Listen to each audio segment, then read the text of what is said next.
मैं धर्मेंद्र कुमार पांडे आपका अपने YouTube channel genius math master में आपका स्वागत करते हैं। आइए आज आपको कक्षा 10 NCERT बुक वास्तविक संख्याएं इसके बारे में, इस चैप्टर के बारे में हम जानते हैं। प्रश्नावली पढ़ने से पहले इस चैप्टर के बारे में हम समझते हैं कि वास्तविक संख्याएं किसे कहते हैं, परिमेय संख्याएं किसे कहते हैं, अपरिमेय संख्याएं किसे कहते हैं, पूर्ण संख्या किसे कहते हैं, प्राकृतिक संख्या किसे कहते हैं।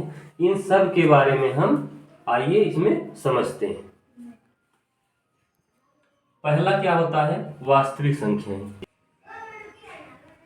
पहला क्या है? वास्तविक संख्याएं। चैप्टर का नाम भी वास्तविक संख्याएं है। वास्तविक संख्या को इंग्लिश में क्या बोलते हैं? Real number. रियल नंबर क्या होता है? परिमेय एवं अपरिमेय संख्याओं के समूह को वास्तविक संख्या कहते हैं। ठीक। दूसरा क्या होता है? परिमेय संख्या। क्या होता है? परिमेय संख्या। परिमेय संख्या जिसको इंग्लिश में क्या बोलते हैं? Rational number. Rational number English में क्या बोलते हैं? Rational number.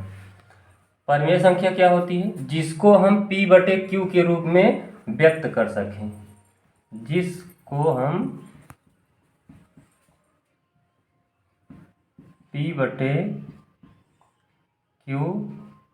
के रूप में व्यक्त कर सकें तथा Q is not equal to 0। जहाँ Q 0 नहीं होना चाहिए उसे क्या कहते हैं? परिमेय संख्या कहते हैं। जिसको हम P/Q के रूप में व्यक्त कर सकें तथा Q is not equal to 0 उसे परिमेय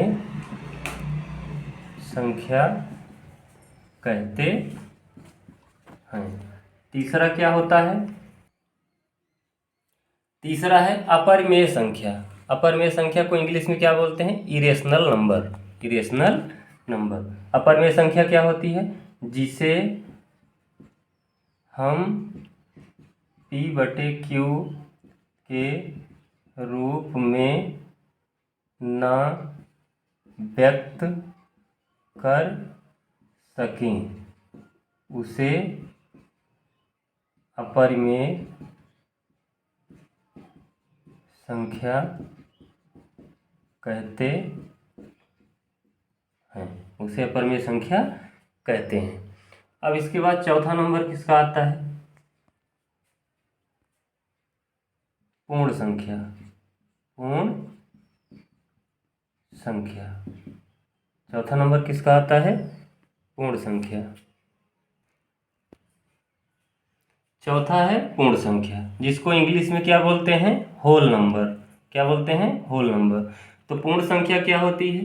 क्योंकि हमें चैप्टर प्रश्नावली हल करने से पहले इन सब चीज़ों के बारे में अगर हमें जानकारी नहीं होगी तो हमें प्रश्नावली हल करने में बहुत ही समस्या आएगी, बहुत ही दिक्कत आएगी। क्योंकि किसी भी चीज़ को हल करने से पहले उसके बारे में जानना बहुत ज़रूरी होता है। इसलिए हमें पूर्ण संख्या, अपरिमेय संख्या, परिमेय संख्या, वास्तविक संख्या, हर चीज़ की जानकारी हमें होनी चाहिए। तो पूर्ण संख्या किसे कहते हैं? जिसे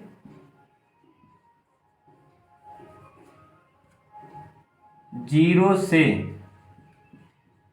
अनंत तक की सभी संख्याओं को पूर्ण संख्या कहते हैं। 0, 1, 2, 3 ... अनंत तक। उसके बाद आता है प्राकृतिक संख्या, प्राकृत संख्या, प्राकृत संख्या, इसको इंग्लिश में क्या बोलते हैं? Natural number, natural number, natural number. प्राकृतिक संख्याएं क्या होती हैं? एक से अनंत, एक से अनंत तक की सभी संख्याओं को प्राकृत संख्या कहते हैं। पूर्ण संख्या में क्या होता है? 0 से अनंत होता है, और प्राकृतिक संख्या में 1 से अनंत होता है। केवल थोड़ा सा अंतर है 0 और 1 का, ठीक है। एक कहाँ से होता है? 1, 2, 3, 4 डॉट डॉट अनंत, ठीक। अब उसके बाद बात आती है आगे प्रश्नावली में, क्या है? एल्गोरिथम प्रमेय है। क्या है? एल्गोरिथम प्रमेय है। तो एल्गोरिथम प्रमेय को क्या कहते हैं? यूक्लिड प्रमेय भी कहते हैं।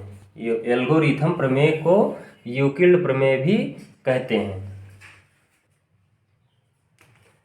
यूक्लिड विभाजन प्रमेय क्या, जिसको हम एल्गोरिथम प्रमेय भी कहते हैं। पहला चैप्टर इसी का है, यूक्लिड विभाजन प्रमेय क्या, एल्गोरिथम प्रमेय। एल्गोरिथम प्रमेय क्या होती है? एल्गोरिथम प्रमेय शब्द जो है 9वीं शताब्दी में, किसमें? 9वीं शताब्दी में, 9वीं शताब्दी। एल्गोरिथम प्रमेय 9वीं शताब्दी में एक फारसी गणितज्ञ, एक फारसी गणितज्ञ थे, गणितज्ञ थे, जिनका नाम क्या था? मोहम्मद इब्न मूसा अल ख्वारिज़मी। मोहम्मद इब्न मूसा अल ख्वारिज़मी,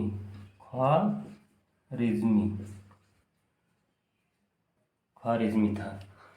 एल्गोरिथम प्रमेय 9वीं शताब्दी के एक फारसी गणितज्ञ थे, जिनका नाम था मोहम्मद इब्न मूसा अल ख्वारिज़मी, जिनके नाम से ही इस प्रमेय का नाम यूक्लिड विभाजन या एल्गोरिथम प्रमेय पड़ा।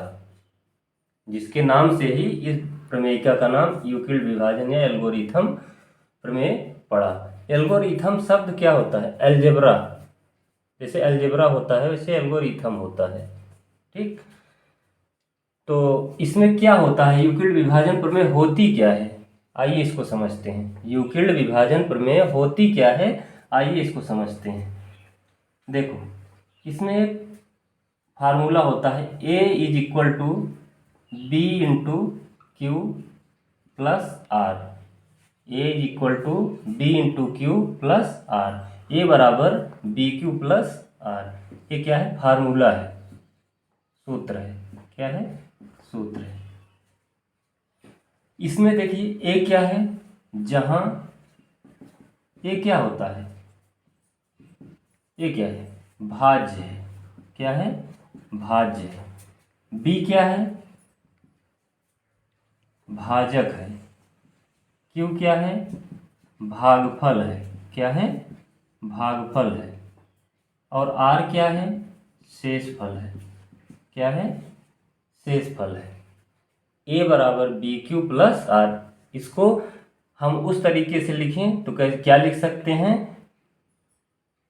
भाज्य बराबर भाजक गुणे भागफल धन शेषफल। इस सूत्र को आप लोग कक्षा 9 या 8 में पढ़ चुके हैं। भाज्य बराबर भाजक गुणे भागफल धन शेषफल, या A = BQ + R। इसमें एक चीज और होता है, जहां R = 0, R = 0, या R is smaller than 0, R is smaller than 0, and 0 is smaller than b. r is smaller than 0, r is smaller than 0, r equal 0, r is smaller than 0, r equal 0, और 0 क्या होता है, b से छोटा होता है, 0 is smaller than b। तो इसका मतलब क्या है, जैसे मान लीजिए हम किसी संख्या से भाग देते हैं, जैसे मान लीजिए यहाँ क्या है, 3 से हम 5 को भाग देते हैं, 1 गया, यहाँ 3 लिखे, रिमाइंडर कितना आया, 2 आया। तो इसका कहने का मतलब यही है कि रिमाइंडर जो आता है, ये जो रिमाइंडर है r, ये हमेशा इससे छोटा होता है। रिमाइंडर जो होता है किससे छोटा होता है, हमेशा भाजक से छोटा होता है। किससे छोटा होता है, भाजक से हमेशा छोटा होता है। या कह सकते हैं कि जो ये रिमाइंडर है वो या तो 0 आएगा, मतलब r जो है या तो 0 आएगा या 0 से छोटा होगा। रिमाइंडर जो आएगा, जो शेषफल आता है वो 0 से या तो 0 होगा या तो 0 से छोटा होगा, और जो भाजक होगा वो 0 से बड़ा होगा, जो भाजक होगा वो 0 से बड़ा होगा। अब आशा करते हैं कि आप लोगों को हमारा यह वीडियो अच्छे ढंग से समझ में आया होगा, और अगर किसी भी प्रकार की शंका है, किसी भी प्रकार का इसमें आप लोगों को समझ में नहीं आया है, तो आप कमेंट करके हमारे चैनल पे बता सकते हैं, या कुछ सलाह देना हो तो आप सलाह भी दे सकते हैं। और हमारा यह चैनल आपको कैसा लगा, लाइक करके ज़रूर बताएं, और हमारे चैनल को सब्सक्राइब करें, और ज़्यादा से ज़्यादा शेयर करें। धन्यवाद।